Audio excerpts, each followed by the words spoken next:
Hello dear friend, सभी ट्रेनियों को मेरी ओर से नमस्कार। मैं महेंद्र कुमार सैनी अलवर प्राइवेट आईटीआई में आपका स्वागत करता हूं। जैसा कि आप सब जानते हैं, हमारी लगातार ऑनलाइन क्लासेज चल रही हैं वर्कशॉप कैलकुलेशन एंड साइंस की तथा अन्य सब्जेक्टों की, और मैं आपकी वर्कशॉप कैलकुलेशन एंड साइंस की क्लास लेने जा रहा हूं, जिसमें अपना नया टॉपिक पिछले वीडियोस आपने देखे होंगे, उनमें आपको जो कुछ भी समझ में आया या नहीं आया, आपने कमेंट करके कुछ नहीं बताया, तो आपसे यही अनुरोध है कि आप कमेंट कीजिए, कमेंट कर बॉक्स में कमेंट डालिए जो आपको समझ में आ रहा है या नहीं आ रहा है। तो आज अपन नया टॉपिक शुरू कर रहे हैं, profit and loss. Profit and loss का मतलब होता है लाभ व हानि। आप सभी जानते हैं कि हमारे समस्त जीवन में लाभ व हानि चलती रहती है। पूरा जीवन लाभ व हानि के दौर से गुजरता रहता है, लेकिन लाभ किस चीज़ का और हानि किस चीज़ की, किसी को किसी चीज़ में लाभ है, किसी को किसी चीज़ से हानि होती है, किसी को ज़्यादा खाने से हानि हो जाती है, किसी को कम खाने से हानि हो जाती है, किसी को कोई शारीरिक दुख आने से हानि हो जाती है, कोई किसी को देखकर दुखी है तो उसको हानि है, किसी के पास पैसा कम है। लेकिन यहाँ जो हम लाभ हानि के बारे में पढ़ रहे हैं, वो लाभ हानि खाली रुपए के लेन देन से है, पैसे के लेन देन से है कि रुपए का जो लेन देन होता है उसमें क्या लाभ और क्या हानि होती है। तो वैसे तो प्रॉफिट एंड लॉस का स्टेटमेंट जो है, कथन जो है, वो मैं आपको बताने जा रहा हूँ। वो एक तरह से ये है कि जो हमारे पास में रेवेन्यू आती है, मान लो कोई कंपनी है, कंपनी के पास में कोई रेवेन्यू आती है, पैसा, कोई कंपनी कोई प्रोडक्ट बनाएगी, प्रोडक्ट बना के उसको बेचेगी, उसके पास में जो पैसा आएगा उस प्रोडक्ट से, उस प्रोडक्ट की जो कीमत निर्धारित करेगी, उसको बेचने के बाद में जो पैसा इकट्ठा होगा, वो पैसा उस प्रोडक्ट को बनाने में मैन्युफैक्चरिंग कॉस्ट में जो लगी है, उसके बाद में स्टाफ को सैलरी देने के बाद में जो सारा खर्चा काट पीट के जो लास्ट में अगर उसमें कुछ जो पैसा आया है कंपनी के पास में प्रोडक्ट को बेचने के बाद में, तो जो पैसा लास्ट में बचता है सारे एक्सपेंसेस ख़त्म करने के बाद में, वो रेवेन्यू कहलाती है। वही हमारा प्रॉफिट लॉस होता है जो बचता है। अगर पैसा बचा है, मान लो किसी कंपनी ने 5 लाख रुपीज़ लगाए किसी प्रोडक्ट को बनाने में, और वो प्रोडक्ट को सेल करने पर अपने पास में 6 लाख रुपीज़ आए, तो 5 लाख उसको बनाने के लिए लगे, उसमें सब चीज़ें आ गई, सारे एक्सपेंसेस आ गए, तो 1 लाख का जो प्रॉफिट हुआ उसको, तो क्या हुआ, उसको प्रॉफिट हुआ। 1 लाख का क्या हुआ, उसको प्रॉफिट हुआ। तो अगर तो कंपनी किस में है, फ़ायदे में है। अगर 1 लाख या 6 लाख की जगह मान लो 5.5 लाख में, वो 4.5 लाख में अगर प्रोडक्ट को बेचने के बाद में हमारे पास में रेवेन्यू आती, तो हमें 50,000 कंपनी को नुकसान हो जाता है, यानी हानि हो जाती। तो उसमें कंपनी को कोई फ़ायदा नहीं होता। क्या होता, कंपनी को कोई फ़ायदा नहीं होता, कंपनी उसमें कोई फ़ायदा नहीं दिखाती। तो कंपनी क्या कहती है कि हम कंपनी लॉस में गई है। कितनी लॉस में गई है वो हम बाद में उसकी जानकारी करेंगे। तो प्रॉफिट एंड लॉस का स्टेटमेंट यही है कि इनकम स्टेटमेंट देता है, स्टेटमेंट ऑपरेशन बताता है, स्टेटमेंट फाइनेंशियल रिजल्ट बताता है। जो आर्थिक रिजल्ट है, आर्थिक परिणाम है, वो प्रॉफिट एंड लॉस से पता लगता है। इनकम और एक्सपेंसेस, इनकम कितनी हुई और खर्चे कितने हुए, उसके बारे में भी प्रॉफिट एंड लॉस से पता लगता है हमें। तो ये सारी चीज़ें प्रॉफिट एंड लॉस से हमें पता लगती है। तो सबसे पहली बात कि प्रॉफिट एंड लॉस में जानकारी करने वाली बात सबसे पहली क्या होगी, तो उसके लिए हम कुछ टर्म हैं उनको पढ़ेंगे। जैसे सबसे पहली चीज़ होती है कॉस्ट प्राइस।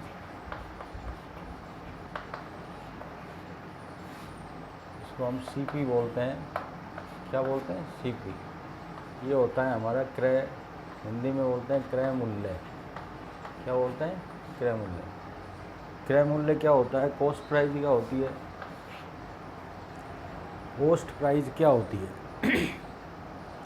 कॉस्ट प्राइस होती है कि जिस मूल्य पर वस्तु को ख़रीदा जाता है। मान लो कोई वस्तु है, कोई भी आर्टिकल है, कोई पार्ट है, कोई प्रोडक्ट है, उसको जिस मूल्य पर हम दुकान से ख़रीद के लाते हैं तो वो हमारे लिए क्या होती है? कॉस्ट प्राइस होती है। क्या होती है? Cost price. दुकानदार उसको जिस मूल्य पर ख़रीदता है वो उसके लिए कॉस्ट प्राइस होती है। दुकानदार किससे ख़रीदेगा? डीलर से ख़रीदेगा। तो डीलर से ख़रीदने पर दुकानदार के लिए वो उसकी कॉस्ट प्राइस हुई। उसने जो हमको बेचा, हमने जो जिस कॉस्ट पे उसको ख़रीदा वो हमारी कॉस्ट प्राइस हुई। डीलर की कॉस्ट प्राइस जो कंपनी से उसको मिल रही है वो उसकी कॉस्ट प्राइस हुई। तो कॉस्ट प्राइस क्या है? कहने का अर्थ क्या है कि कॉस्ट प्राइस क्या है कि जिस मूल्य पर वस्तु को ख़रीदा जाता है, ठीक है, किसी के भी द्वारा ख़रीदा जा सकता है, कंपनी के द्वारा, डीलर के द्वारा, दुकानदार के द्वारा, हमारे द्वारा। तो हम जिस मूल्य पर वस्तु को खरीदते हैं वो हमारे लिए क्या होती है? हमारी कॉस्ट प्राइस होती है। क्रय मूल्य कहलाता है। क्या होता है? क्रय मूल्य। इसको परचेजिंग प्राइस भी बोल सकते हैं। परचेजिंग प्राइस, ठीक है। अब परचेजिंग प्राइस का मतलब ये नहीं है कि जितनी वस्तु जितने में ख़रीदी उतनी की होगी हमारे लिए। मान लो उसको ख़रीदने पर, मान लो वस्तु की कीमत 20 रुपये है, लेकिन उसमें 5 रुपये का टैक्स और लग गया।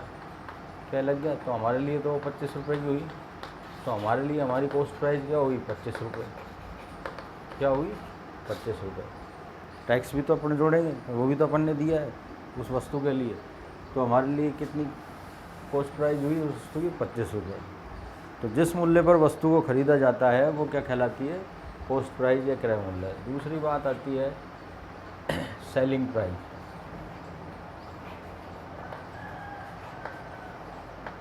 सेलिंग प्राइस, इसको हम एसपी से प्रदर्शित करते हैं और हिंदी में बोलते हैं इसको विक्रय मूल्य। क्या बोलते हैं? विक्रय मूल्य। विक्रय मूल्य क्या होता है? विक्रय मूल्य एसपी, विक्रय मूल्य होता है जिस मूल्य पर वस्तु को बेचा जाता है। अब बेचना किसी के द्वारा, दुकानदार के द्वारा बेचा जाए या हमारे द्वारा बेचा जाए या डीलर के द्वारा बेचा जाए, तो जिस मूल्य पर वो वस्तु को बेच रहा है वो उसका क्या कहलाएगा? सेलिंग प्राइस कहलाएगा। क्या कहलाएगा? Selling price. क्या कहलाएगा? सेलिंग प्राइस, विक्रय मूल्य। तीसरी बात आती है हमारे पास में, यदि एसपी जो है is greater than SCP. SP क्या है? Greater than SCP. यदि सेलिंग प्राइस कॉस्ट प्राइस से अधिक है तो हमारे पास में क्या आता है? प्रॉफिट आता है। क्या आता है? प्रॉफिट आता है। इसको बोलते हैं लाभ हिंदी में। इसको गेन भी बोलते हैं। क्या बोलते हैं? गेन। हिंदी में लाभ, इंग्लिश में गेन या प्रॉफिट। अगर सेलिंग प्राइस कॉस्ट प्राइस से अधिक है तो हमारे पास में क्या आता है? लाभ। तो यहाँ से हमारे पास में प्रॉफिट की परिभाषा निकलती है। प्रॉफिट क्या होता है?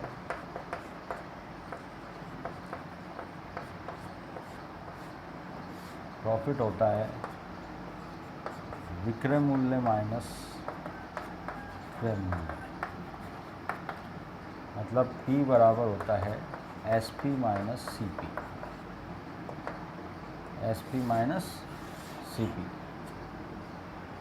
अगर कोई वस्तु 20 रुपये में ख़रीदी जाती है और उसी को हम 30 रुपये में बेचते हैं तो हमारा प्रॉफिट कितने रुपए का हुआ? 10 रुपये का हुआ। कितने रुपए का हुआ? 10 रुपये। क्योंकि सेलिंग प्राइस कॉस्ट प्राइस से अधिक है। और कितनी अधिक है? 10 रुपये अधिक है। तो वही हमारा क्या होगा? प्रॉफिट होगा।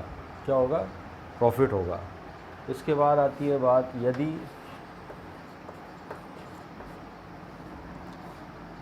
SP is less than CP तब हमारे पास क्या होता है? लॉस होता है। क्या होता है? लॉस। इसको बोलते हैं हम हानि, लॉस, कि हमको हानि हुई। यदि सेलिंग प्राइस कॉस्ट प्राइस से कम रह जाती है, मान लो एग्जांपल के तौर पे हम कोई वस्तु 20 रुपये में ख़रीदते हैं और उसको 15 रुपये में बेचनी पड़ जाती है हमें। कितने रुपए में? 15 रुपये में बेचनी पड़ जाती है। तो हमें हानि होती है, क्योंकि हमने 20 रुपये में ख़रीदी और 15 में बेच रहे हैं, तो कितने की हानि हुई? 5 रुपये की। इसमें हमारी सेलिंग प्राइस कॉस्ट प्राइस से कम रहती है, तो इसलिए हमारे को क्या होती है? हानि होती है। तो हम हानि, लॉस या हानि निकाल सकते हैं क्रय मूल्य माइनस विक्रय मूल्य से, यानी हानि एल से दर्शाएंगे, एल बराबर CP माइनस SP। ये एक फार्मूला आ गया, ये हमारे पास में एक फार्मूला आ गया, ये हमारे पास में दूसरा फार्मूला आ गया। तो हानि क्या हुई? हानि जब सेलिंग प्राइस कॉस्ट प्राइस से कम होती है तब हमारे को हानि होती है। अब बात आती है ये दो फार्मूलों से हम, अगर हमें दो चीज़ें पता है तो तीसरी चीज़ें हम निकाल सकते हैं। अगर कॉस्ट प्राइस और सेलिंग प्राइस पता है तो प्रॉफिट निकाल सकते हैं, लॉस निकाल सकते हैं। अगर हमें लॉस और सेलिंग प्राइस पता है तो हम, देखिए मैं यहाँ पर छठा फार्मूला लिख रहा हूँ। अगर हमें प्रॉफिट और सेलिंग प्राइस पता है तो हमारी कॉस्ट प्राइस क्या आएगी? कॉस्ट प्राइस आएगी हमारे पास में SP माइनस प्रॉफिट। ये हमारी कॉस्ट प्राइस आएगी।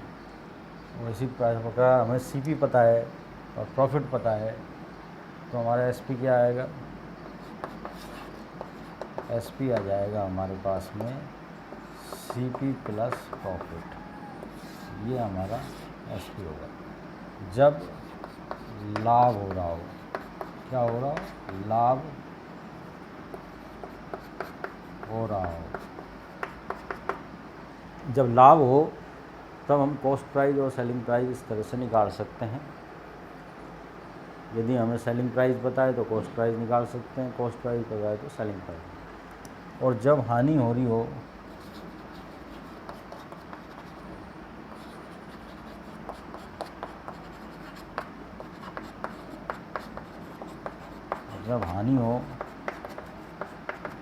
तो CP बराबर क्या आ जाएगा? CP बराबर आ जाएगा लॉस प्लस SP, यानी हानि प्लस विक्रय मूल्य। क्रय मूल्य बराबर क्या होगा? हानि प्लस क्रय मूल्य। और दूसरी चीज़ आ जाएगी हमारे पास में, यदि हमारे पास में CP और लॉस है तो SP क्या आ जाएगा हमारे पास में? SP बराबर CP माइनस लॉस। ये हमारा विक्रय मूल्य आ जाएगा, क्रय मूल्य माइनस हानि। जब हानि हो रही है तो ये कुछ फार्मूले हैं जो आप स्क्रीनशॉट ले सकते हैं इनका। तो कॉस्ट प्राइस और सेलिंग प्राइस के बारे में मैंने आपको बताया। इसके बाद हम देखते हैं कि जो लाभ और हानि है, प्रॉफिट और लॉस है, वो दोनों क्रय मूल्य पर निकाले जाते हैं। किस पर निकाले जाते हैं? With respect to cost price. किसके ऊपर निकाले जाते हैं? कॉस्ट प्राइस के ऊपर निकाले जाते हैं लाभ और हानि। तो जैसे हमें लाभ प्रतिशत निकालना है, क्या निकालना है? लाभ प्रतिशत, प्रॉफिट परसेंटेज। तो मैं यहाँ निकाल देता हूँ।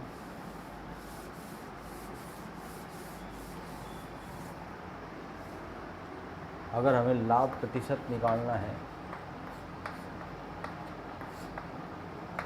इसको बोलते हैं प्रॉफिट परसेंटेज या गेन परसेंटेज।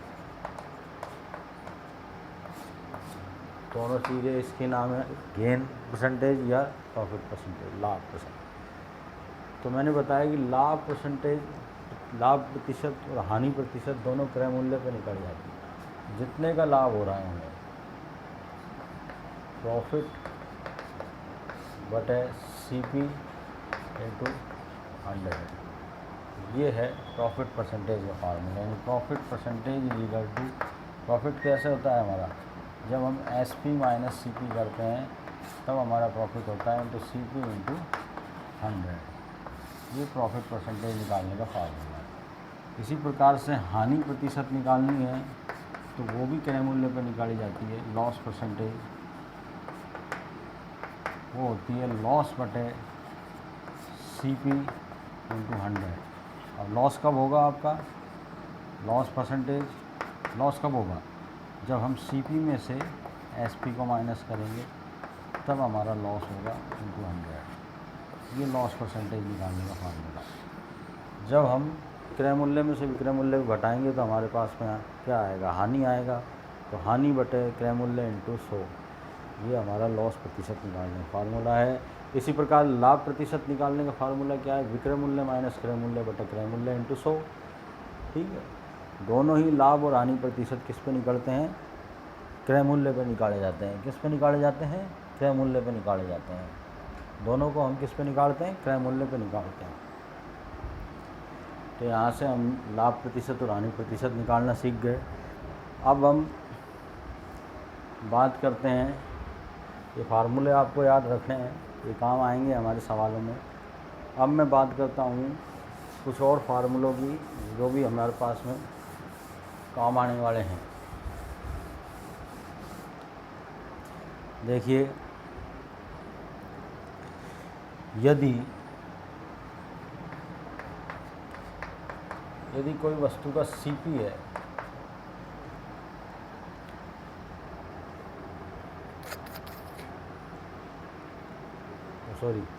यदि किसी वस्तु को बेचने पर 10% का लाभ हो रहा है, कितने परसेंट का लाभ हो रहा है, प्रॉफिट कितना है, प्रॉफिट परसेंटेज 10%। तो सबको पता है कि प्रॉफिट परसेंटेज और लॉस परसेंटेज क्रय मूल्य पर निकाले जाते हैं, यानी कॉस्ट प्राइस पर निकाले जाते हैं। तो वस्तु जो भी है वो अपने आप में 100% होती है। कितनी होती है उसकी कीमत, CP 100% होती है। उसका हमने 10% प्रॉफिट कमाया, तो हमारा SP के निकालने का फार्मूला क्या होगा, SP बराबर 10% of CP, 10% of CP। CP अपने आप में 100% है, 10% ऑफ CP कितना हो गया, तो हम इसी को लिख सकते हैं SP बराबर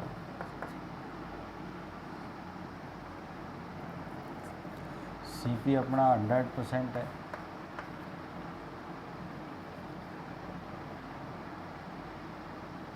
और हमारा 10% प्रॉफिट है।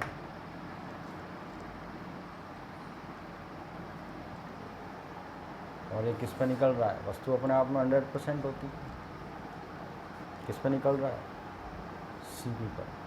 किस पे निकल रहा है, CP पर। तो ये हमारा SP निकालने का फार्मूला हो गया।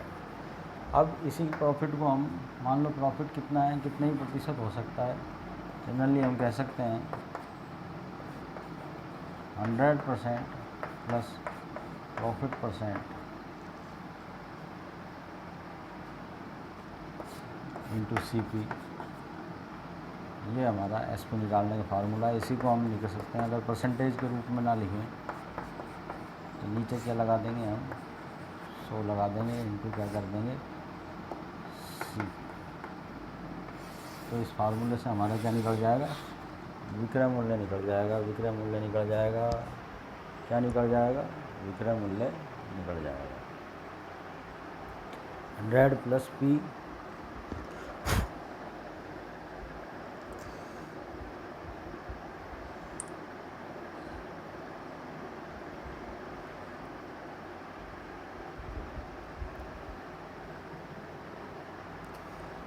ठीक है। क्योंकि वस्तु अपने आप में 100% होती है, उसका मूल्य क्या होता है, 100% होती है।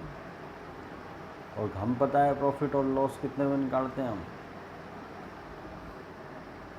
इसी प्रकार यदि लॉस हो रहा हो, लॉस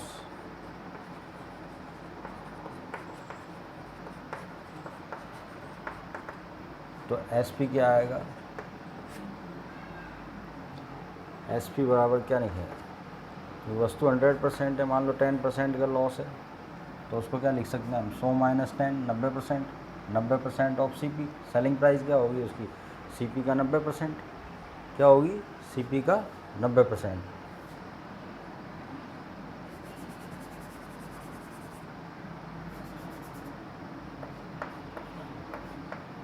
110% ऑफ सीपी। देखो जब प्रॉफिट 10% है तो एसपी क्या होगा, क्योंकि सीपी तो 100% है ही, तो 10% प्रॉफिट और जुड़ जाएगा उसमें, तो सेलिंग प्राइस आ जाएगी, तो 110% ऑफ सीपी हो गई।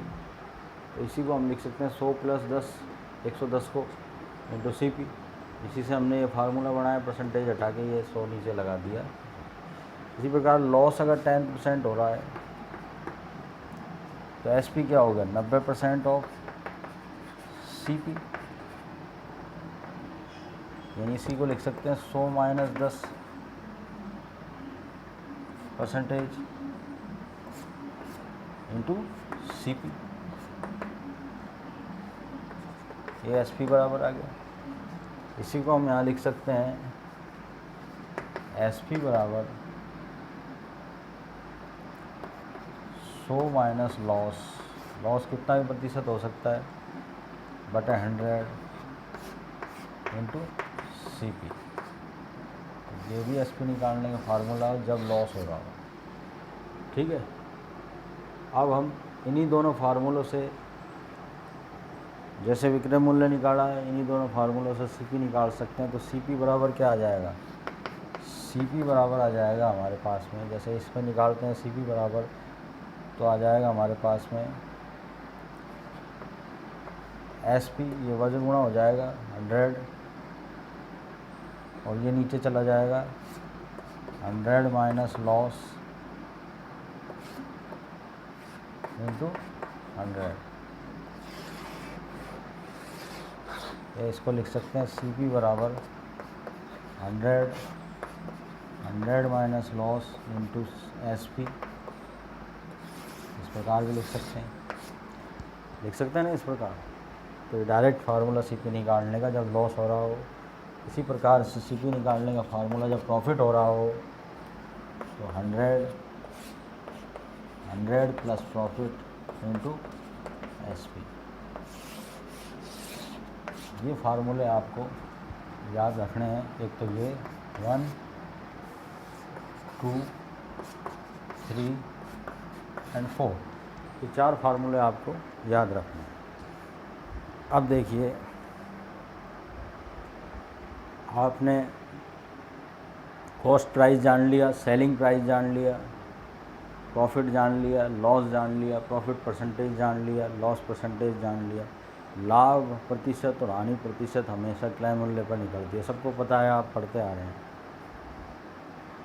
और जब लाभ प्रतिशत दे रखा हो तो हम एसपी निकाल सकते हैं, सीपी निकाल सकते हैं, कुछ भी निकाल सकते हैं। जैसे सवाल करेंगे हम, उनमें हमको ये चीज़ पता लगेगी।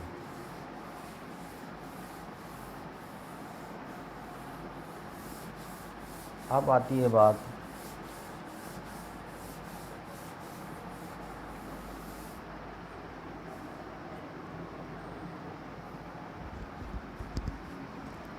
एक होती है मार्केट प्राइस।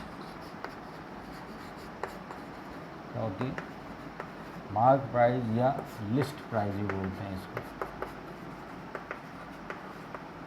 इसको हिंदी में बोलते हैं अंकित मूल्य या सूची मूल्य। क्या बोलते हैं, अंकित मूल्य या सूची मूल्य। इसको एमपी से डिनोट करते हैं, मार्क प्राइस। एमआरपी भी यही चीज़ होती है, मैक्सिमम रिटेल प्राइस। ठीक है, क्या होती है एमआरपी, मैक्सिमम रिटेल प्राइस, मतलब जिस मूल्य पे वस्तु को बेचा जाएगा वो वस्तु पर, उस प्रोडक्ट पर अंकित होता है उसका मूल्य, वही क्या कहलाता है, एमआरपी कहलाता है, मार्क प्राइस कहलाता है, या लिस्ट प्राइस कहलाता है, अंकित मूल्य कहलाता है। कि वस्तु को बेचने का मूल्य अंकित कर दिया जाता है। किससे, जो बेचने का मूल्य है उससे बढ़ा के अंकित कर दिया जाता है तो वो क्या कहलाता है? अंकित मूल्य कहलाता है, मार्क प्राइस कहलाता है। क्या कहलाता है? मार्क प्राइस कहलाता है। अब एक्चुअल में मार्क प्राइस होती क्या है?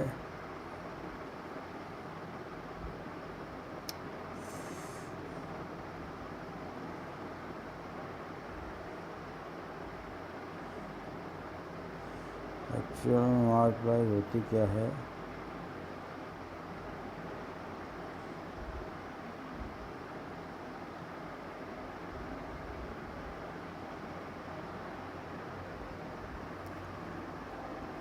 तो आपको बताएं मार्क प्राइस क्या होती है?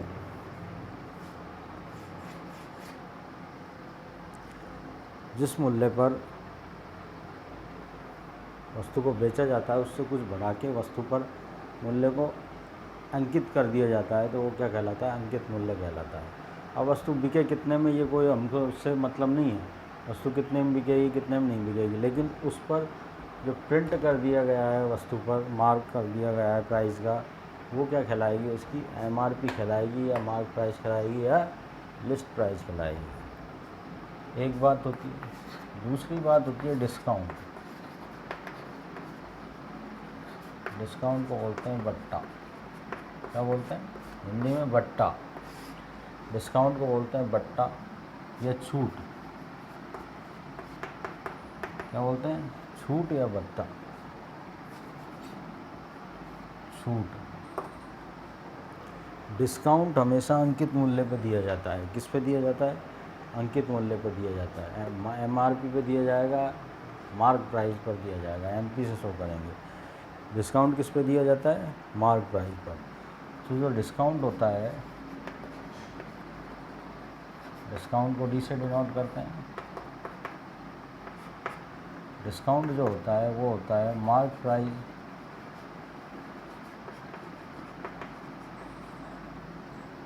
Minus selling price.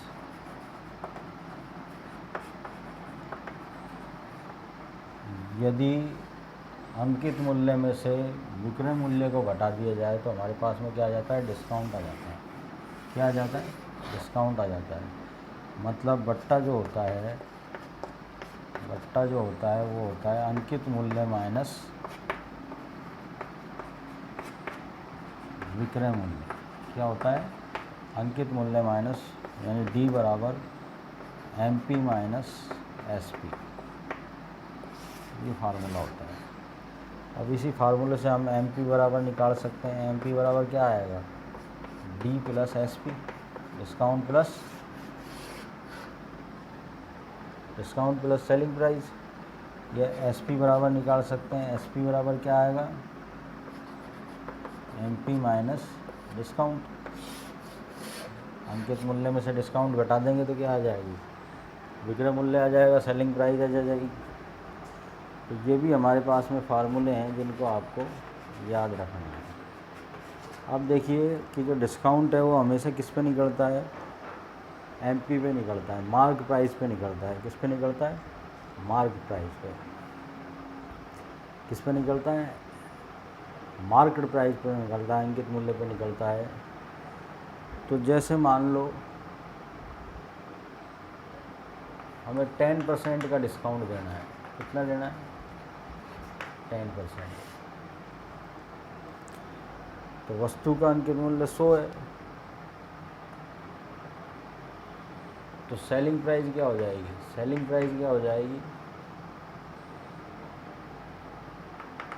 Selling price क्या हो जाएगी? सेलिंग प्राइस क्या हो जाएगी? डिस्काउंट कट जाएगा मार्क प्राइस में से, हैं? तो 90% ऑफ मार्क प्राइस क्या हो जाएगी? Selling price 90% of mark price. तो 90% को मैं ऐसे लिख सकता हूँ 100 माइनस 90, 10। 100% 10% into MP। 10% की जगह डिस्काउंट कुछ भी हो सकता है, तो यहाँ पर हम SP बराबर लिख सकते हैं 100 माइनस D/100, अगर परसेंटेज को हटा दें, इंटू MP। तो ये हमारे सेलिंग प्राइस निकालने का फार्मूला। अगर हमें मार्क प्राइस दे रखी और डिस्काउंट दे रखा है तो हम सेलिंग प्राइस इस फार्मूले से भी निकाल सकते हैं। डिस्काउंट परसेंटेज दे रखा हो, क्या दे रखा हो, बट्टा प्रतिशत में दे रखा हो और मार्क प्राइस दे रखी हो तो हम सेलिंग प्राइस इस फार्मूले से निकाल सकते हैं। इसी तरह से मार्क प्राइस निकालनी है हमें, डिस्काउंट प्रतिशत दे रखा है तो क्या आ जाएगा हमारा formula, 100/100 minus D into MP into SP। क्या आ जाएगा, अंकित मूल्य बराबर 100/100 माइनस डिस्काउंट इंटू विक्रय मूल्य। दोनों फार्मूले से हम सेलिंग प्राइस और अंकित मूल्य निकाल सकते हैं। अब आपको देखिए, एक सेलिंग प्राइस फार्मूला ये है, एक सेलिंग प्राइस निकालने का फार्मूला हमने पढ़ा था, सेलिंग प्राइस निकालने का फार्मूला पढ़ा था हमने जब प्रॉफिट परसेंटेज दे रखा हो तो 100 प्लस प्रॉफिट बटे 100 इंटू CP। ये भी SP निकाल रहा है, ये भी SP निकाल रहा है, दोनों चीज़ SP निकाल रहे हैं। तो दोनों का जब LHS बराबर है तो RHS भी बराबर होगा, तो ये फार्मूला हमारे काम में आएगा, बहुत ही ज़्यादा काम में आएगा। 100% माइनस T%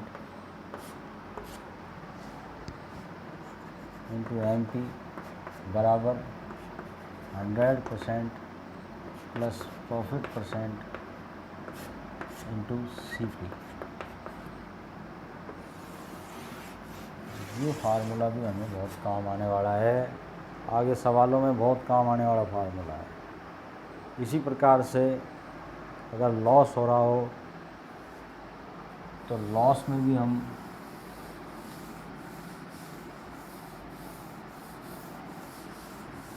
इसी प्रकार का फार्मूला बना सकते हैं। जब हमें डिस्काउंट प्रतिशत दिया हो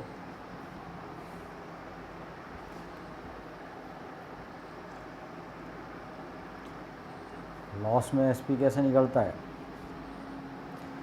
लॉस में SP बराबर क्या होता है, तो लॉस होगा 100 minus loss 100% minus loss percent into CP।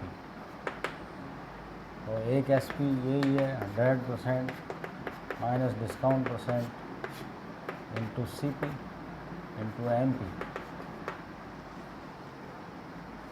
तो दोनों समीकरणों में सेलिंग प्राइस निकालने हैं, तो यहाँ से हम लिख सकते हैं कि 100% minus loss percent into CP इसके बराबर होगा 100% minus discount percent into MP।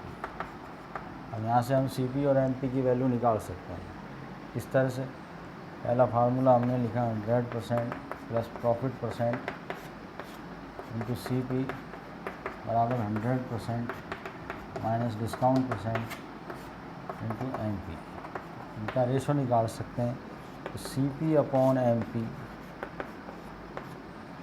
CP को MP के नीचे लिया है और यहाँ से 100% माइनस डिस्काउंट परसेंट बटे 100% माइनस प्लस प्रॉफिट परसेंट। तो ये इनका रेशो भी निकल सकता है। क्रय मूल्य और अंकित मूल्य का इस प्रकार से हम रेशो निकाल सकते हैं।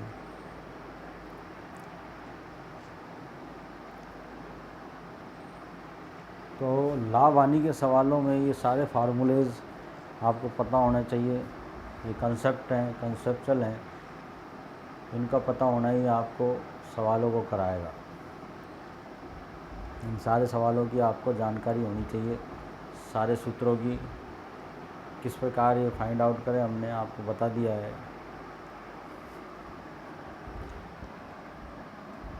तो आज के वीडियो में मैं इतना ही रखना चाहूँगा।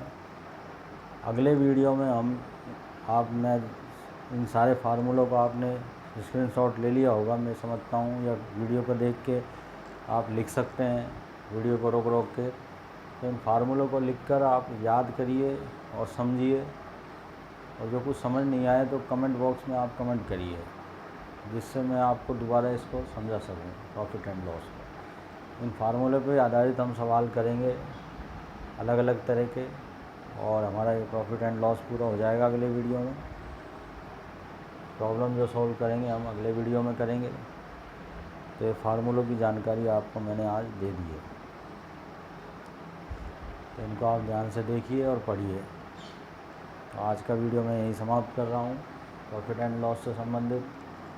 ठीक है, ओके। वीडियो को लाइक कीजिए, शेयर कीजिए, सब्सक्राइब कीजिए। मेरा सबसे यही अनुरोध है कि सारे वीडियो आप देखिए और उनको अच्छी तरह पढ़िए।